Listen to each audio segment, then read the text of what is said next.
آج بات کرتے ہیں گندم کی نئی سرکاری قیمت کے حوالے سے۔ آج میں نے آپ کو جو بھی پوائنٹ بتانے ہیں گندم کے ریلیٹڈ ہوں گے، گندم کے حوالے سے ہوں گے، اور یہ بہت ہی اہم پوائنٹ ہوں گے۔ انہی پوائنٹوں سے پتہ چلے گا کہ گندم کا ریٹ کیا فائنل ہوگا۔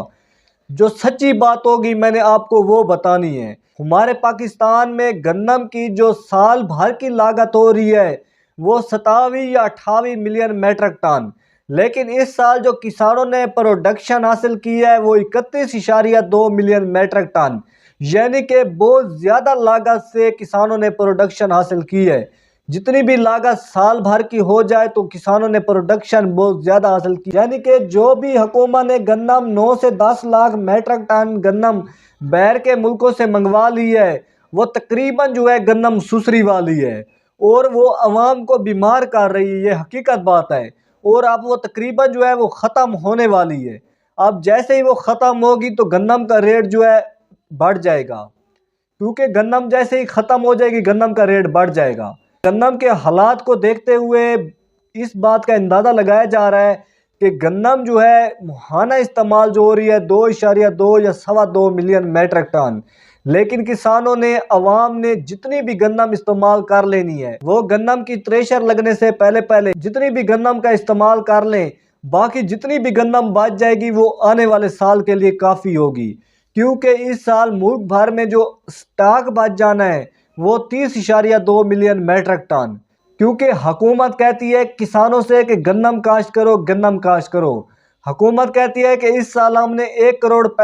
ایکڑ پر گندم کاشت کروانی ہے، لیکن کسان کہتے ہیں کہ ہم نے بالکل ہی گندم کاشت نہیں کرنی، صرف ضرورت کے مطابق ہی گندم کاشت کرنی ہے، کیونکہ کسانوں پر حکومت نے بہت زیادہ ظلم کیا ہوا ہے، کسانوں کو فصلوں کا ریٹ نہیں دیا جا رہا۔ پچھلے سال حکومت نے جو گندم کا ریٹ فکس کیا تھا 3900 روپے 4000 روپے، اس سال کسانوں کو جو ریٹ دیا گیا وہ زیادہ سے زیادہ 2400-2500 روپے۔ اب صاف ظاہر ہے کسان جو ہے گندم کے ریٹ کے حوالے سے کافی پریشان ہے، کیونکہ ان کو پتہ ہے کہ IMF نے ایک معاہدہ کیا ہے کہ آج کے بعد کسی بھی فصل کا حکومت ریٹ فکس نہیں کرے گی، نہ ہی گندم کا ریٹ فکس کرے گی، نہ ہی کپاس کا ریٹ فکس کرے گی، نہ ہی گنے کا ریٹ فکس کرے گی۔ تو جو بھی ریٹ ہوگا اوپن مارکیٹ پر چھوڑ دیا جائے گا، اور جو گنے کا ریٹ ہے وہ مل والوں پر چھوڑ دیا جائے گا۔ اب صاف ظاہر ہے جو کسان ہے وہ گندم کاشت نہیں کرنا چاہتے، کیونکہ ان کو پتہ ہے کہ اوپن مارکیٹ والوں نے کون سا اچھا ریٹ دینا ہے۔ اگر بھی کوئی بھی فصل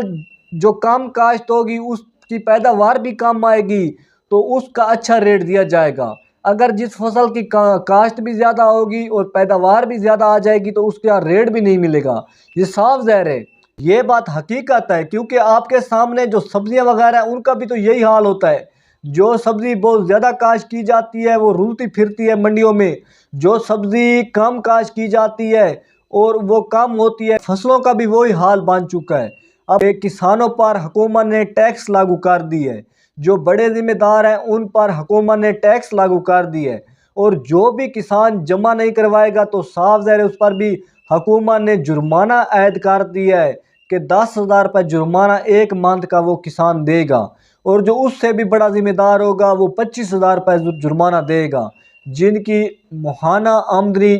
4 کروڑ ہوگی تو وہ 25,000 روپے جرمانہ دیں گے، اور جن کی 4 کروڑ سے کم ہوگی وہ 10,000 روپے۔ اب صاف ظاہر ہے حکومت سے کوئی کسان جو ہے وہ نہیں بغاوت لے سکتا۔ اب جو یہ بات ہے حقیقت بات ہے۔